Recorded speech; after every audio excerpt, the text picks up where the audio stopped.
Hello students, welcome to our English class.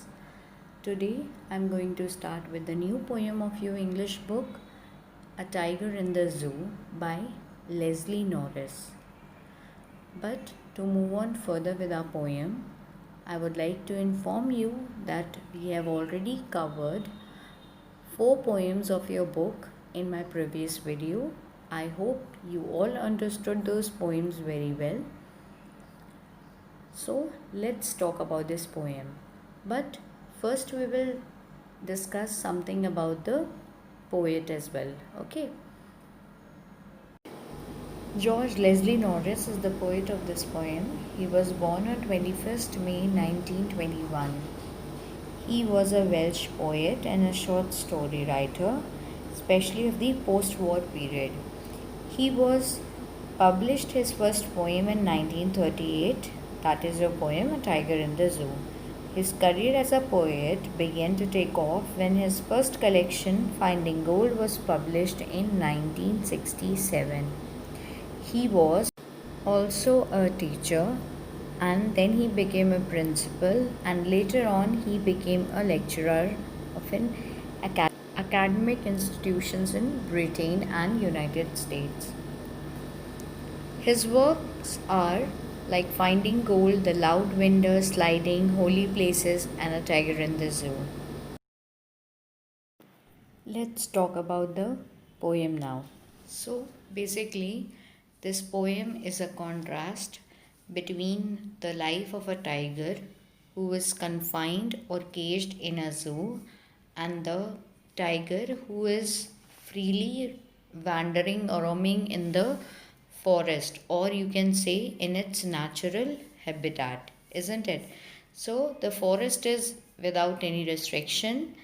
And one more thing, poet discussed here that the tiger which is roaming in the forest, it terrorizes the people who lives near the edge of the water hole, or you can say the people who are located near the edge of the forest or in the villages. So it also strikes a different personality of the tiger, that it is ferocious, its angerness is showing over here on the people of the villages.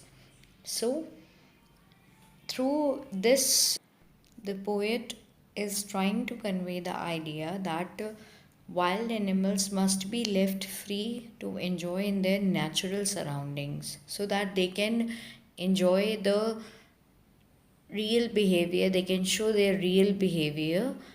They should not be confined in some cages like zoo. Poet feels that an animals which are enslaved and caged is deprived of its freedom. They cannot brighten up their true behavior. They just lose their self if they will be confined in some cages. He also feels that an animals survive better in their natural habitat rather than being caged or locked. Let's begin with the first stanza of the poem. He stalks in his vivid stripes the few steps of his cage, on pads of velvet to quiet in his quiet rage.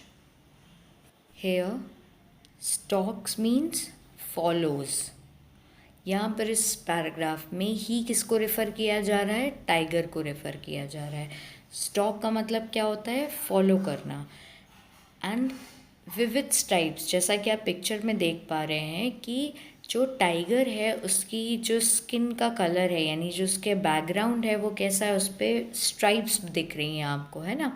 तो this stripe here poet is talking about stripes of orange and black in color, isn't it? As you can see in the picture, vivid, you can say bright, or you can say a deep bright colors. तो यहाँ पे जो एक tiger की image बताई जा रही है कि टाइगर कैसा है, केज में स्टॉक कर रहा है. स्टॉक करने का मतलब है फॉलो कर रहा है, और उसके जो बैकग्राउंड का कलर है वो बिल्कुल कैसा दिखाई दे रहा है, इस पे ब्लैक और ऑरेंज से उसके स्ट्राइप्स हैं, उसकी स्किन का कलर जो है यहाँ पे शो हो रहा है।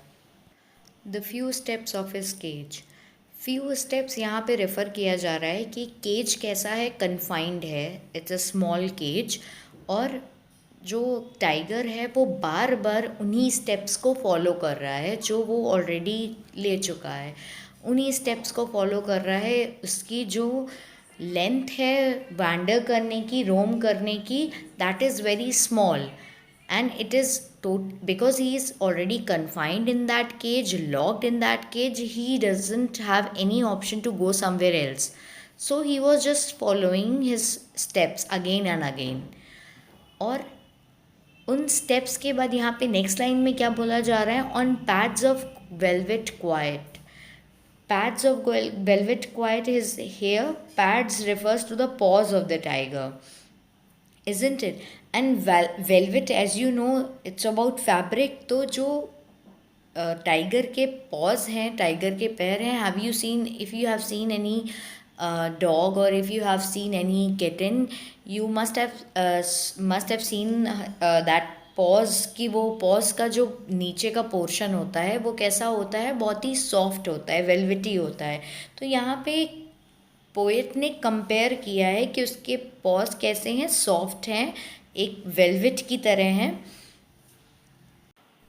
जिन्हें वो बार बार जो है, जिन पे चल के, जो उन्हीं पैरों से वो बार बार उस केज को के चक्कर लगा रहा है, उस केज में अपने स्टेप्स को फॉलो कर रहा है, क्योंकि वो शायद उसके पास उतनी ही जगह है घूमने के लिए, वैंडर करने के लिए, रोम करने के लिए, and he is in his quiet rage. यहाँ पे नेक्स्ट फोर्थ लाइन दी हुई है, in his quiet raise.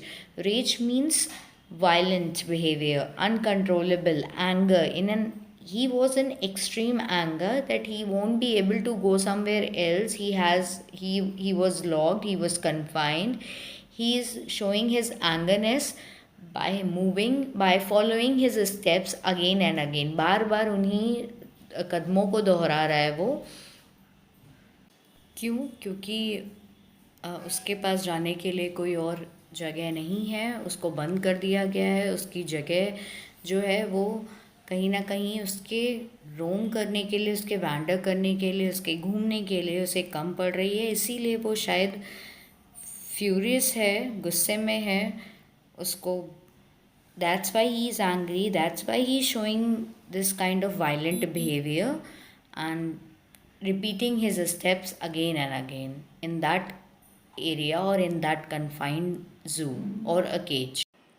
Now I will discuss some of the poetic devices used in this stanza, and then we'll discuss few question answers related to this paragraph. Okay, so let's move on. जैसा कि आप देख सकते हैं कि first paragraph की जो rhyming scheme है दैट इज़ ABCB। अब हमने ये ABCB कैसे डिफ़ाइन किया है, किसी भी राइमिंग स्कीम को पहचानने के लिए हम क्या करते हैं, हम उस पैराग्राफ के या पैराग्राफ की फर्स्ट, सेकेंड, थर्ड, फोर्थ जितनी भी लाइन्स हैं उनके लास्ट वर्ड देखते हैं जो कि एंड में यूज़ हो रहे हैं। तो यहाँ पे हमारी फर्स्ट लाइन में स्ट्राइप वर्ड यूज़ हो रहा है, जबकि सेकेंड लाइन में केज वर्ड यूज़ हो रहा है, और थर्ड लाइन में क्वाइट हो रहा है। तीनों ही अलग अलग राइमिंग वर्ड्स हैं, तीनों ही वर्ड्स एक दूसरे से राइम नहीं कर रहे हैं, इसलिए हमने तीनों को अलग कैटेगरी में डाल दिया, एक A, B and then C। पर जब हम फोर्थ लाइन की बात करते हैं, in his quiet rage, rage जो लास्ट वर्ड आ रहा है वो केज से बिल्कुल मिलता जुलता है, इसीलिए हम उसको बी ही कैटेगरी में रखेंगे। इसीलिए यहाँ पे राइमिंग स्कीम क्या टर्न आउट हो रही है, AB and CB। B, why we are like repeating B? Because cage and rage are similar rhyming words. These are rhymed together. That's why we have allotted B to second line, and fourth line is also in the category of B. Now, the next poetic device is personification. Personification is when you give a non-human or animated object an identity as a person। किसी भी non human identity को आप as a person refer करते हो, तो वहाँ पे हम पर्सोनिफिकेशन पोएटिक डिवाइस की बात करते हैं, जैसे कि यहाँ पे यूज़ किया गया है। पोएट ने अपनी पोएम में टाइगर को एज अ पर्सन रेफ़र किया है, that's why he is using he in the poem, isn't it? He stalks in his vivid stripes. Next poetic device हमारा क्या है? मेटाफोर। मेटाफोर क्या होता है? When you do an indirect comparison, जैसा कि यहाँ पे पोएट ने किया है। पोएट ने टाइगर के पॉज को किससे कंपेयर किया है? वेलवेट से। वेलवेट जो कि एक कैसा फैब्रिक होता है? सॉफ्ट फैब्रिक होता है। उसी तरह टाइगर के पॉज कैसे हैं? सॉफ्ट हैं। किसकी तरह सॉफ्ट है? वेलवेट की तरह सॉफ्ट हैं। तो यहाँ पे किस पोएटिक डिवाइस की बात हो रही है? मेटाफोर की बात हो रही है। नेक्स्ट हमारा है एलिट्रेशन। एलिट्रेशन क्या है? जब हम सेम लेटर यूज़ कर रहे हैं एक ही लाइन में और ऐसे वर्ड्स में जो कि क्लोजली कनेक्टेड हैं या एडजेसेंट है, उनके बिगनिंग में जिन लेटर्स का हम यूज़ कर रहे हैं they are same, then it is known as alliteration. जैसे कि यहाँ पे है stalk in his vivid stripes, stalk and stripes. Now the next poetic device is repetition. Repetition is repeating of words, phrases, lines और stanza. Basically ये किस लिए use किया जाता है? When Now the next poetic device is repetition. What is repetition? When poet repeats words, phrases, lines or stanza. Basically, it is used to emphasize an idea or to create a rhythm in the poem. Like here, he used velvet quiet and then next line quiet rage. That is repetition.